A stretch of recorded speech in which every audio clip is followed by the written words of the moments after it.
الحمد لله والسلام على سيد الأنبياء والمرسلين وخاتم النبيين. قال الله تبارك وتعالى في كلام المجيد والفرقان الحميد: ألف لام ميم ذلك الكتاب لا ريب فيه هدى للمتقين. صدق الله العظيم. رمضان المبارک کی مناسبت سے رمضان اور پیغام قرآن کے عنوان سے بات چیت چل رہی ہے۔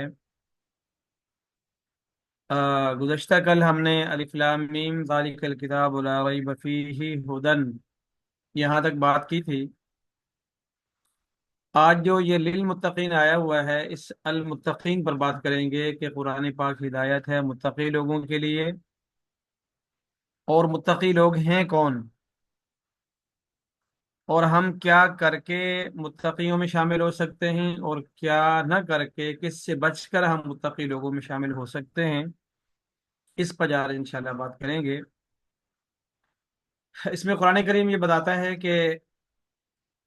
اللہ تعالیٰ نے قرآن پاک کو کتاب ہدایت بنایا ہے،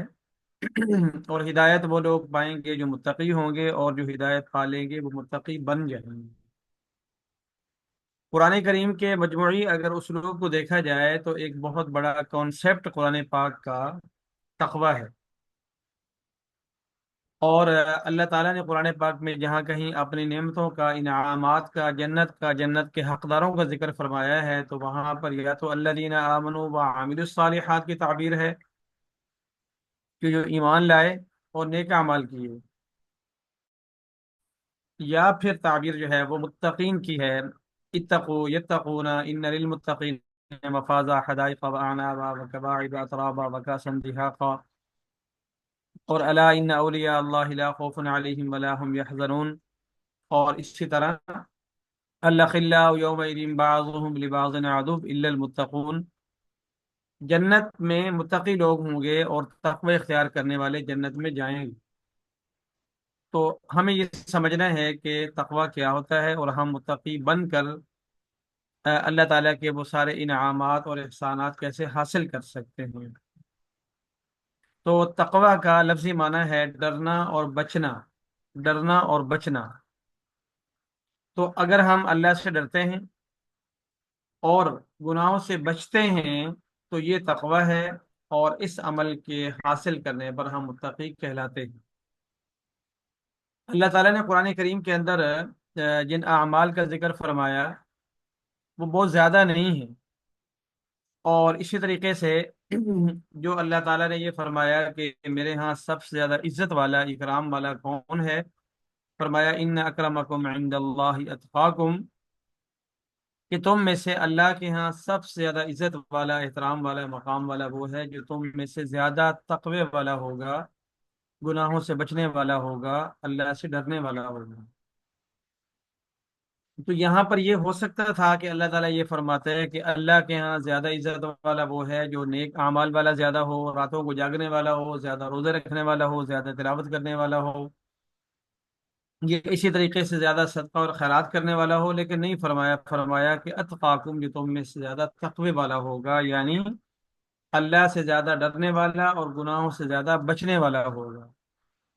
اسی وجہ سے ایک کم سے کم اعمال والا بندہ بھی اللہ کے ہاں زیادہ عزت والا ہو سکتا ہے، جبکہ وہ گناہوں سے زیادہ بچنے والا ہو۔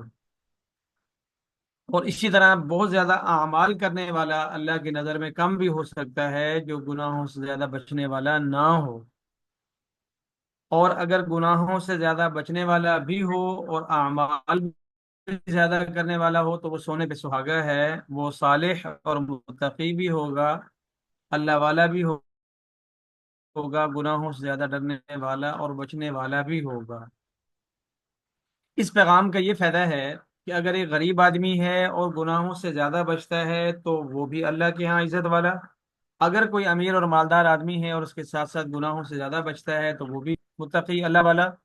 اور اسی طرح اگر کوئی آدمی صحرا میں رہتا ہے، دریا میں رہتا ہے، ساحل سمندر پہ رہتا ہے، جنگلوں میں رہتا ہے، وہاں پر اس پر جماعت کی نماز واجب نہیں ہے، دیہات ہے بہت زیادہ، جمعہ اس پر واجب نہیں ہے، عید ہے اس پر واجب نہیں ہے، غریب ہے تو قربانی بھی نہیں، اس پر صدقۃ الفطر بھی نہیں، اس پر زکوٰۃ بھی نہیں، لیکن وہ وہاں صحرا میں، دریا میں، فضا میں، کسی بھی ایسی جگہ رہ کر گناہوں سے بچ رہا ہے، یا بھرپور آباد شہر میں ہے، بھرپور گنجان آبادی میں ہے، لیکن اس کی گناہوں سے بچنے والا زیادہ ہے، تو وہ آدمی اللہ تعالیٰ کے یہاں عزت والا بھی زیادہ ہو جائے گا، اور اسی طریقے سے متقی لوگوں میں شامل ہو کر وہ اللہ تعالیٰ کے تمام انعامات کا مستحق اور حقدار ہو جائے گا۔ اور دوسری صورت میں اگر کوئی آدمی گناہوں سے نہیں بچتا، لیکن اس کے بہت سارے صدقے بھی ہیں، خیرات بھی ہیں، تلاوت بھی ہے، عبادت بھی ہے، ذکر بھی ہے، اذکار بھی ہے، لیکن ساتھ ساتھ گناہ گار بھی ہے، تو ہو سکتا ہے کہ وہ اس کے زیادہ سارے اعمال جو گناہوں سے نہ بچ کر ہوں، اس کو اللہ کے ہاں زیادہ احترام اور مقام نہ دلا سکیں۔ اس وجہ سے تقوی اختیار کرنا ہے، متقی بننا ہے، گناہوں سے بچنا ہے، اللہ سے ڈرنا ہے، اللہ کے خوف کی وجہ سے گناہوں سے بچے رہنا ہے۔ اور جو آدمی گناہوں سے بچے رہتا ہے، اللہ کے خوف سے بچا رہتا ہے، تو وہ دنیا میں ہو تو بھی وہ جنت میں ہوتا ہے، اور جنت میں ہوگا تو جنت میں ہوگا ہی ہوگا۔ جو انبیاء ہوتے ہیں وہ اپنی جوانی والی زندگی کے اندر توبہ کرتے ہیں، گناہوں سے بچتے ہیں، اور وہ ولایت بانٹتے ہیں، لوگوں کے اندر ولایت تقسیم کرتے ہیں۔ اور اللہ تعالیٰ نے نبوت کا دروازہ بند کر دیا ہے، اب نبی کوئی نہیں آ سکتا، کچھ بھی کر کے کچھ بھی کر کے نبی نہیں آ سکتا، اللہ نے کوئی اور نبی نہیں بھیجنا۔ آپ صلی اللہ علیہ وسلم پر نبوت کا دروازہ بند ہو چکا ہے۔ آپ نے فرمایا کہ انا خاتم النبیین لا نبی بعدی، میں آخری نبی ہوں اور میرے بعد کوئی نبی نہیں۔ جب نبی کوئی نہیں ہوگا تو صحابی بھی کوئی نہیں ہوگا، لہذا صحابیت کا دروازہ بھی بند اور نبوت کا دروازہ بھی بند۔ لیکن جو ولایت کا دروازہ ہے وہ قیامت کی آخری گھڑی تک کھلا رہے گا، جب اللہ کی طرف سے قیامت قائم کرنے کا فیصلہ ہو جائے گا تو ولایت کا دروازہ بند ہوگا، ورنہ ولایت کا دروازہ ہر حال میں، ہر زمانے میں، ہر علاقے میں اور ہر ایک کے لیے کھلا ہوا ہے۔ مرد ہو تو متقی مرد بن جائے گا، عورت ہو تو متقی عورت بن جائے گی، لڑکا ہو تو متقی لڑکا ہوگا، لڑکی ہو تو متقی لڑکی ہوگی، بوڑھا اور بوڑھے ہوں تو وہ متقی مرد اور متقی عورت ہوں گی۔ متقوی کا دروازہ ہمیشہ کھلا ہے۔ اور یہ جو تقوی اختیار کرنے والا ہوتا ہے وہ صالحین ہوتے ہیں، صدیقین ہوتے ہیں۔ تو قرآن پاک میں اللہ تعالیٰ نے فرمایا کہ جو نبی ہوتے ہیں میرے، میں ان پر بھی نعمتیں برساتا ہوں، ان پر میرے انعامات ہیں، اور جو شہید ہوتا ہے ان پر بھی میرے انعامات ہیں، جو صدیق ہوتا ہے ان پر بھی میرے انعامات ہیں، اور جو صالح متقی پرہیزگار اللہ والا ہوتا ہے ان پر بھی میرے انعامات ہیں۔ اولئک الذین انعم اللہ علیہم من النبیین والصالحین وحسن اولئک رفیقا۔ تو ہم صالحین میں ہمیشہ شامل ہو سکتے ہیں، اور ہمیں شامل ہونے کی کوشش کرنی چاہیے۔ اور اس کے لیے دو چیزیں ضروری ہیں، سب سے پہلے نیت، کہ میں نے اللہ کے خوف سے گناہوں سے بچنا ہے اور اللہ سے ڈرنا ہے، گناہ نہیں کرنا، اللہ کی نافرمانی نہیں کرنی۔ اگر کوئی نیت کر کے بالقصد اور بالارادہ گناہوں سے نہیں بچتا، وہ گناہ کر نہیں سکتا، اسے مجبور سمجھا جائے گا، وہ تارک المعصیت نہیں ہوگا، وہ متروک المعصیت ہوگا۔ لہذا انسان قادر ہو اور اللہ کے ڈر اور خوف کی وجہ سے، اللہ کے ڈرنے کی وجہ سے نیت کر کے گناہ کو چھوڑ دے، تو یہ ہے تقوی۔ ایک آدمی اگر سویا ہوا ہے اور سونے کی حالت میں وہ چوری نہیں کر رہا، وہ کوئی غیبت نہیں کر رہا، وہ جھوٹ نہیں بول رہا، وہ کہیں غلط دیکھ نہیں رہا، غلط سن نہیں رہا، تو محض سونے سے تقوی نہیں بنے گا۔ ہاں، اس نیت سے اگر سو جائے گا، جیسے حضرت مولانا اشرف علی تھانوی رحمہ اللہ جو ہمارے اکابر اولیاء اللہ میں سے ہیں، وہ فرماتے تھے کہ جب میں سونے لگتا ہوں تو میں اس نیت سے سوتا ہوں کہ میں سو رہا ہوں تاکہ میرے سونے کے دوران باقی مسلمان میری تکلیفوں سے بچ جائیں اور میں گناہ کرنے سے بچ جاؤں۔ تو جب وہ اللہ والے تھے تو وہ نیند سے پہلے بھی نیت کر لیتے تھے کہ میں کیوں سو رہا ہوں۔ تو جب اس نیت سے سو جاتے تھے کہ میرے اس سونے سے لوگ میری تکلیفوں سے بچ جائیں گے، تو ان کا سونا جو ہے وہ عبادت بن جاتا تھا۔ جو ہم سوتے ہیں تو ہم اس نیت سے نہیں سوتے کہ میں گناہوں سے بچ جاؤں، لہٰذا ہم نیند تو کر لیتے ہیں پر ہمارا سونا تقوی نہیں بنتا۔ تو اگر ہم نے اپنے سونے کو سونا بنانا ہو تو پھر نیت جو ہے وہ سونے سے پہلے تقوی کی کر لیں، تو ہمارا سونا سونا گولڈ بن جائے گا، دوسری صورت میں وہ مٹی ہے۔ تو اس لحاظ سے ایک تو نیت کرنی ہے، اور ایسی حالت میں نیت کرنی ہے جب ہم گناہ کر سکتے ہوں اور نہ کر رہے ہوں۔ جیسے میں نے عرض کیا کہ انسان جاگ رہا ہو اور گناہوں سے بچ رہا ہو، اگر سویا ہوا ہے تو پھر وہ تقوی میں نہیں ہے۔ اسی طرح ایک آدمی بول سکتا ہے لیکن وہ جھوٹ نہیں بولتا، غیبت نہیں کرتا، چغلی نہیں کرتا، فساد نہیں کرتا،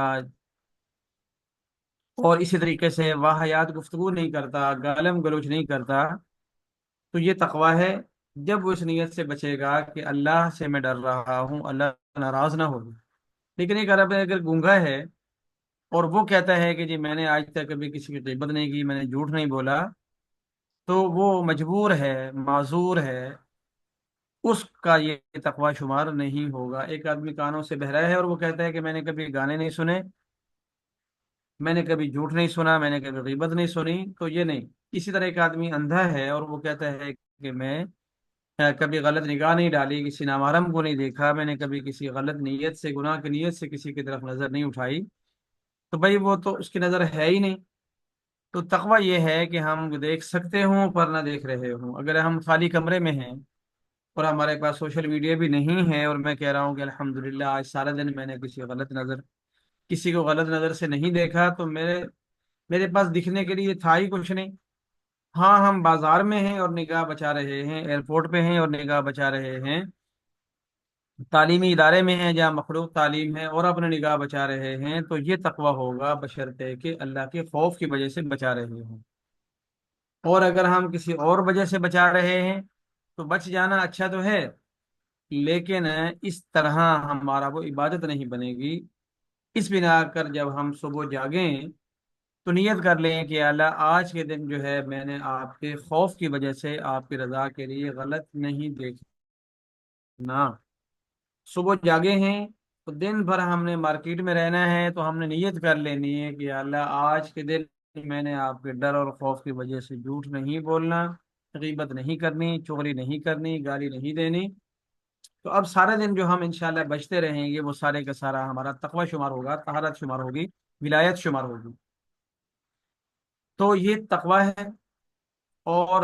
تقوی اختیاری طور پر نیت کر کے تمام قسم کے گناہوں سے بچنے کا نام ہے۔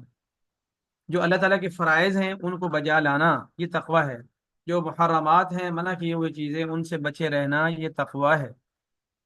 اور اسی طریقے سے ہر وہ غلط کام جو اللہ کو ناراض کرنے والا ہو، اللہ کے خوف کی وجہ سے اس سے بچے رہنا، اپنے آپ کو بچا لینا، یہ تقوی ہے۔ تو الف لام میم ذالک الکتاب لا ریب فیہ ھدی للمتقین۔ جب ہم قرآن پاک کو پڑھیں گے تو قرآن ہمیں بتائے گا کہ ہم نے کیا نہیں بولنا، قرآن ہمیں بتائے گا کیا ہم نے نہیں دیکھنا، قرآن ہمیں بتائے گا کیا ہم نے نہیں سننا، اور قرآن ہمیں بتائے گا کیا ہم نے نہیں سوچنا۔ تو سوچ کا بھی تقوی ہے، کانوں کا بھی تقوی ہے، آنکھ کا بھی تقوی ہے، زبان کا بھی تقوی ہے، دل اور دماغ کا بھی تقوی ہے، ہاتھوں کا بھی تقوی ہے، پاؤں کا بھی تقوی ہے۔ تو قرآن ہمیں بتاتا جائے گا، یا صاحب قرآن ہمیں بتاتا جائے گا کہ یہ بھی تقوی ہے، یہ بھی تقوی ہے، یہ بھی تقوی ہے، اور یہ عمل تقوی کے خلاف، یہ عمل تقوی کے خلاف، یہ عمل تقوی کے خلاف۔ تو قرآن جو ہے وہ ذالک الکتاب لا ریب فیہ ھدی، یہ ہمارے لیے ہدن بن جائے گا جب ہم قرآن کو ہدایت کی نیت سے پڑھیں گے۔ اور قرآن کو ہدایت کی نیت سے پڑھیں گے تو قرآن ہمیں تقوی والے سارے کام بتاتا جائے گا اور خلاف تقوی سے ہمیں روکتا جائے گا۔ اب جیسے قرآن پاک میں بتایا کہ قل للمؤمنین یغضوا من ابصارہم ویحفظوا فروجہم وقل للمؤمنات یغضضن من ابصارہن ویحفظن فروجہن، یا نبی مومن مردوں سے کہہ دو اور مومن عورتوں سے بھی کہہ دو کہ اپنی بال نگاہیں نیچی رکھا کریں تاکہ ان کی شرم گاہیں محفوظ رہیں۔ ولا تقربوا الزنا انه كان فاحشة ومقتا وساء سبیلا، کیا ایمان والو زنا کے قریب بھی نہیں جانا، زنا تو بہت دور کی بات ہے۔ تو یہ تقوی ہمیں قرآن بتا رہا ہے۔ اور اسی طریقے سے لما تقولون ما لا تفعلون، کہ تم وہ کیوں کہتے ہو جو تم کرتے نہیں، لہذا جو ہم کہیں وہ کریں اور جو نہیں کرتے وہ نہ کہیں، بلکہ ہمیں جو اللہ نے کرنے کا کہا ہے وہ کریں بھی اور کہیں بھی، کریں بھی اور کہیں بھی، کریں بھی اور کہیں بھی۔ تو یہ ہمیں قرآن ہدایت بنتا جائے گا اور ہمیں دھیرے دھیرے متقی بناتا جائے گا۔ ایک گناہ چھوڑیں گے تو ایک درجے کا تقویٰ، دو گناہ چھوڑیں گے دو درجے کا تقویٰ، چار گناہ چھوڑیں گے چار درجے کا تقویٰ، یہاں تک کہ گناہ چھوڑتے چھوڑتے چھوڑتے چھوڑتے چھوڑتے ایک وقت ایسا آئے گا کہ وہ 100 درجے کا 100% تقویٰ ہو جائے گا۔ تو یہ قرآن جو ہے وہ ہدایت ہے، ہمیں ہدایت دیتا ہے، ہمیں متقی بناتا ہے، متقی بناتا ہے۔ اور پھر آگے اللہ تعالیٰ نے قرآن پاک کے بہت سارے مواقع پر، بہت سارے مقامات پر متقی لوگوں کی نشانیاں بتا دی ہیں، ان کی علامات بتا دی ہیں، ہمیں بتایا ہے کہ متقی وہ ہوتے ہیں جو یہ کام کرتے ہیں، الذین یؤمنون بالغیب یقیمون الصلاۃ، جو ایمان بالغیب لاتے ہیں، نماز قائم کرتے ہیں، زکوٰۃ ادا کرتے ہیں، ایمان لاتے ہیں، اعمال صالحہ کرتے ہیں، اور قد افلح المؤمنون الذین هم فی صلاتهم خاشعون والذین هم عن اللغو معرضون، جو نماز پڑھتے ہیں تو خشوع اور خضوع کے ساتھ پڑھتے ہیں اور دکھلاوا نہیں کرتے۔ اور اسی طرح عباد الرحمن الذین یمشون علی الارض ہونا واذا خاطبهم الجاہلون قالوا سلاما، کہ عباد الرحمن اللہ کے نیک بندے، متقی پرہیزگار بندے ایسے ہوتے ہیں جو زمین پر جو ہے وہ آہستہ چلتے ہیں، اکڑ کے نہیں چلتے، اور اللہ کے ساتھ لو لگاتے ہیں، وہ اعمال دنیا میں کر رہے ہوتے ہیں اور ان کی توجہ جو ہے وہ اللہ کی طرف اٹکی ہوئی ہوتی ہے، لگی ہوئی ہوتی ہے۔ تو قرآن پاک کو جب ہم پڑھیں گے تو اللہ تعالیٰ جا بجا، بلکہ ایسے سمجھے جیسے سارا قرآن ہی تقوی کا راستہ ہے، عین قرآن کے مطابق عمل کرنا یہ تقوی ہے، اور قرآن سے ذرا ہٹ کے خلاف ہے۔ جب ہمیں تقوی مل، تو سب سے بڑی بات تو یہ ہوگی کہ تقوی مل جانا ہی اللہ مل جانا ہے۔ اللہ تعالیٰ اس تقوی اور گناہوں سے بچنے کے بدلے میں کوئی اور اجر نہ بھی دیتا، کوئی انعام نہ بھی رکھتا، تو تقوی کے بدلے میں اللہ مل جانا، ولایت مل جانا، اللہ کے قرب مل جانا، اللہ کا تعلق مل جانا، اللہ کی ولایت مل جانا، یہ بھی انعام بہت تھا۔ لیکن اللہ تعالیٰ نے ہمارے لالچ کو دیکھتے ہوئے ہمیں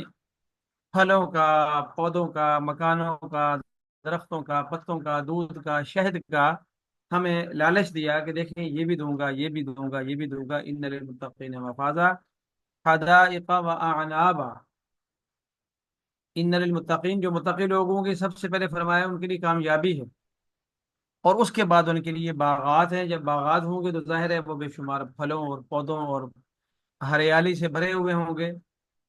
اور ان کے لیے انگور ہوں گے، وکواعب اترابا، اور اسی طرح ان کے رشتے ناطے کے لیے وہاں پر حوریں ہوں گی۔ تو اس طرح اللہ تعالیٰ نے آ،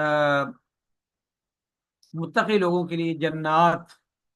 عدن تجری من تحتها الانہار کے باغات ہوں گے، اور ہمیشہ کے ہوں گے، اور ان کے نیچے جو ہے وہ نہریں بہتی ہوں گی۔ تو یہ جو انسان روزہ رکھتا ہے تو یہ بھی تقوی کا ایک مقام، ایک درجہ ہے، کیوں کہ وہ روزہ چھوڑنے سے بچ رہا ہوتا ہے۔ جو نماز پڑھتا ہے وہ بھی تقوی کا ایک درجہ پاتا ہے، کیونکہ نماز چھوڑنے کے گناہ سے بچ رہا ہوتا ہے۔ اسی طرح جو آدمی والذین هم عن اللغو معرضون، جو لغویات سے، فضولیات سے اپنے آپ کو بچاتا ہے، تو وہ بھی تقوی کا ایک درجہ ہے، کیونکہ وہ فضول کاموں سے اپنے آپ کو بچا رہا ہوتا ہے۔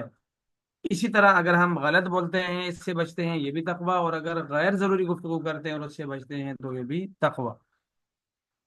تو لہذا روزہ جو ہے وہ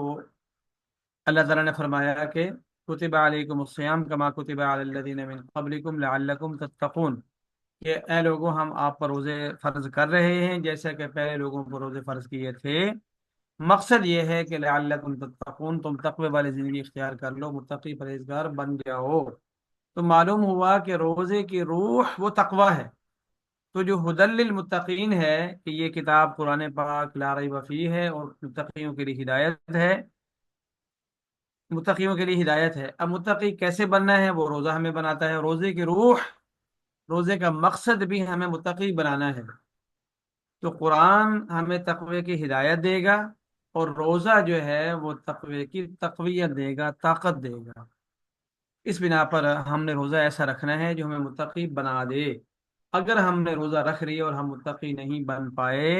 تو روزے کا جسم تو مل گیا پر روزے کی روح نہیں ملی۔ نمبر دو،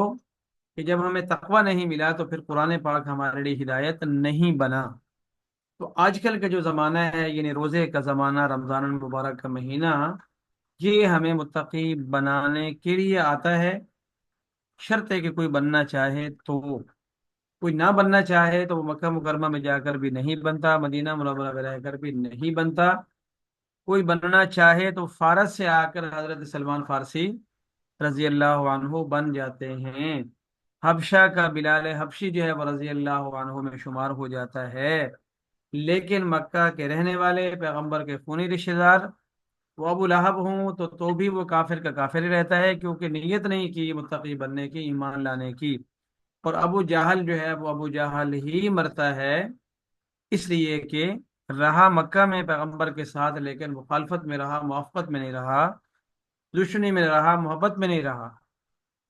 اس لیے بے شمار لوگ ہیں، آپ ان کو دیکھیں گے ہمارے سے صحت اچھی، روزی روزگار اچھا، لیکن اللہ کی طرف سے روزے کی توفیق نہیں،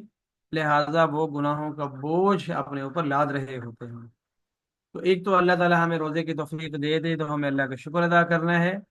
اور اپنے تئیں کوشش کرنی ہے کہ روزہ وہ والا روزہ ہو جو تقوی پیدا کرنے والا ہو۔ اگر روزہ ہمارا تقوی پیدا نہیں کر رہا، اس کا مطلب یہ ہے کہ ہم 100% روزے میں سے 30% روزہ رکھے ہوئے ہیں جو بغیر روح کے، اور 70% روزہ ہم نہیں رکھے ہوئے، اس لیے وہ ہمارے اندر تقوی پیدا نہیں کر رہا۔ تو لہٰذا جب ہم نے صبح نیت کرنی ہے روزے کی، تو ایک تو یہ نیت کرنی ہے وہ صوم غد نویت من شہر رمضان، کے اللہ جو آج صبح ہو رہی ہے اس کی میں روزے کی نیت کرتا ہوں۔ نیت نہیں کریں گے تو روزہ شروع نہیں ہوگا۔ اسی کے ساتھ ہی اللہ سے دل میں باتیں کر کر کے یہ دعا کر لینی ہے کہ اللہ آج کے دن جو میرا روزہ ہوگا یہ مجھے پاک کرنے والا ہو، متقی بنانے والا ہو، لہٰذا آج کے دن میرے ناک کا بھی روزہ، کان کا بھی روزہ، آنکھ کا بھی روزہ، دل کا بھی روزہ، دماغ کا بھی روزہ، ہاتھ کا بھی روزہ، پاؤں کا بھی روزہ، اور میرے خیالات کا، جذبات کا، خواہشات کا، یہاں تک کہ ناک کا بھی روزہ۔ پھر سارا دن ہم نے نگرانی رکھنی ہے کہ میری نگاہ روزہ توڑ تو نہیں رہی، میرے کان نے روزہ توڑ تو نہیں لیا، میرے ناک نے روزہ توڑ تو نہیں لیا، میری زبان نے روزہ توڑ تو نہیں لیا، میرے خیالات اور جذبات اور خواہشات کا روزہ ٹوٹ تو نہیں گیا۔ تو جس طرح منہ اور پیٹ کا روزہ ٹوٹ جانے سے روزہ خراب ہو جاتا ہے، اسی طرح آنکھ، ناک، کان، دل، دماغ، زبان، خیالات، خواہشات، ان کا روزہ ٹوٹ جانے سے بھی روزہ خراب ہو جاتا ہے۔ وہ روزہ روزہ نہیں رہتا، اس کی روح مر جاتی ہے، اس کی روح مرجھا جاتی ہے۔ تو اس لیے رمضان المبارک کو ہم نے منتھ آف تقوی کے طور پر گزارنا ہے،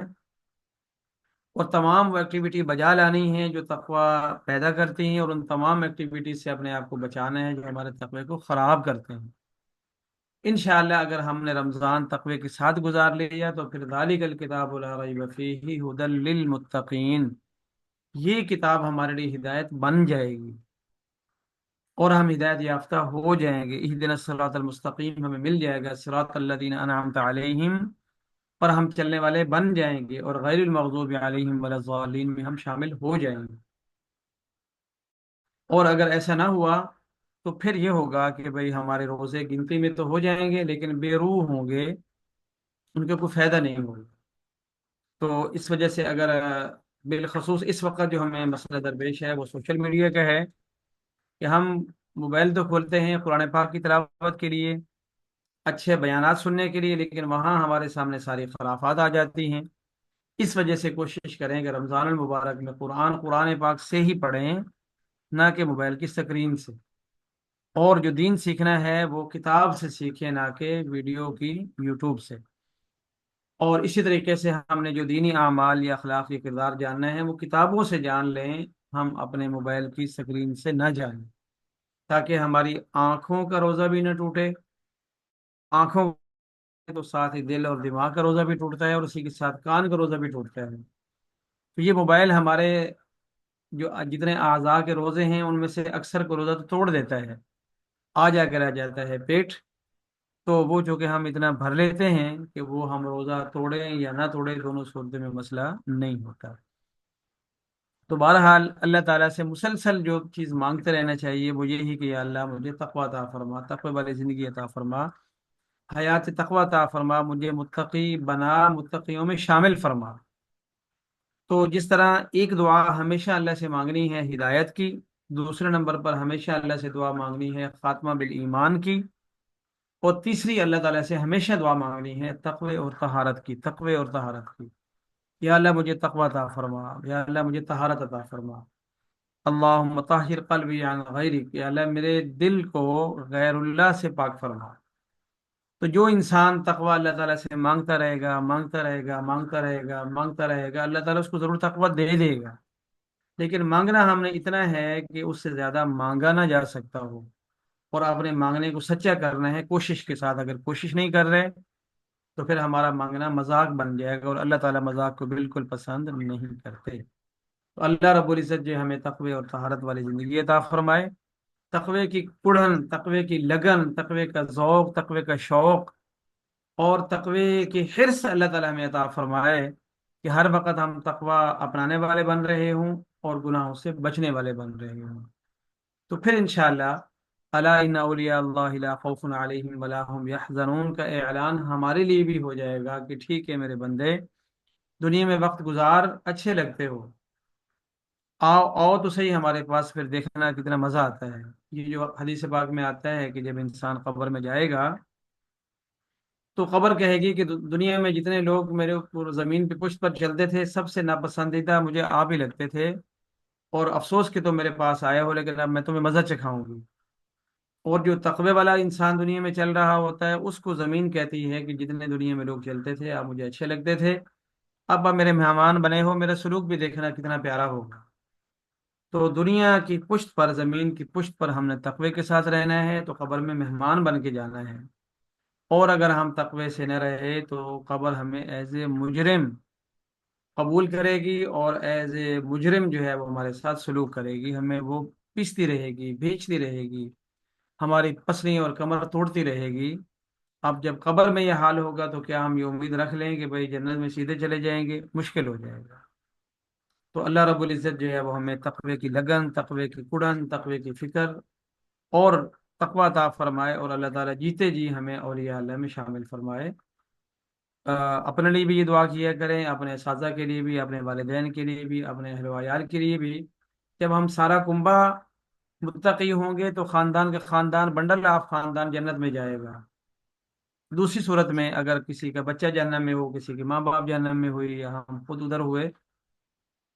تو پھر جنت میں جا کر بھی جنت میں جانے کا وہ مزہ نہیں آئے گا جو پورے خاندان کے ساتھ آئے گا۔ جیسے عید ہے اور شادی اور خوشی، وہ اکیلے میں مزہ نہیں دیتی، بلکہ وہ ہمارا خاندان اس میں شامل ہو اور زیادہ سے زیادہ شامل ہو تو ہماری خوشی دوبالا ہو جاتی ہے۔ تو جنت میں جانا دوبالا مزہ تب ہوگا جب ہم پورے پریوار کے ساتھ جائیں گے، ہمارے بڑے بھی، چھوٹے بھی، بھانجے بھی، بھتیجے بھی، بہنیں بھی، بہنوئی بھی، نواسے بھی، دادا بھی، چاچا بھی، خالو بھی، خالہ بھی، اساتذہ بھی، ساتھی بھی، شاگرد بھی، کلاس فیلو بھی۔ تو ہم سب کو وہی تقوی والا بننا چاہیے تاکہ ہم سارے جنت میں جائیں، اور ہو سکتا ہے کبھی کبھار ہم جنت میں اکٹھے ہوئے تو ہو سکتا ہے اللہ تعالیٰ میں موقع دے اسی طرح کی گفتگو وہاں پر بھی ہماری چلتی رہے۔ دعا کریں گے انشاءاللہ سب کے لیے۔